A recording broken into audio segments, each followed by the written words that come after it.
Bienvenue dans MK2 Curiosity, et félicitations, car si vous êtes arrivé jusqu'à moi, c'est que vous êtes quelqu'un de curieux, et je vais tenter de satisfaire cette grande qualité. Nous vous avons sélectionné 5 films, tous très particuliers. Une visite en 13 minutes d'un Paris dominé par d'impressionnantes déesses, un documentaire très intime sur mai 68, une virée équestre au sein d'une famille tzigane, une promenade dans la campagne irlandaise à la recherche de l'inspiration, et une immersion dans le processus créatif d'une légende de la danse. Un beau programme, n'est-ce pas? Mais je vous rassure, je ne vais sûrement pas vous résumer ces films, ni vous dire lequel choisir. Et encore moins vous enlever le plaisir d'entrer dans l'univers peu conventionnel et très actuel de ces artistes qui se questionnent sur eux-mêmes, leur époque et le monde qui les entoure. Je vais vous laisser faire votre propre voyage. Mais avant cela, laissez-moi vous glisser quelques curiosités sur ces Curiosity.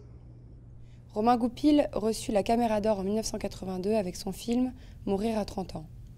Et quand on lui remet le César du meilleur premier film en 1983, il compare la cérémonie à une fête minable de patronage sponsorisée par l'industrie.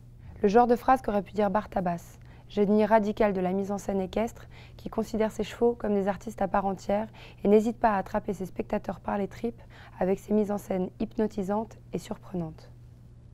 Tout comme Edna O'Brien, écrivain irlandaise passionnée et habitée, dont l'œuvre féministe et progressiste retentit encore aujourd'hui. Ses 3 premiers romans, sortis entre 1960 et 1964, furent interdits et même brûlés en Irlande. Quoi de plus motivant pour un écrivain rebelle de l'ordre et des conventions? Et Agnès Varda, est-il encore nécessaire de la présenter?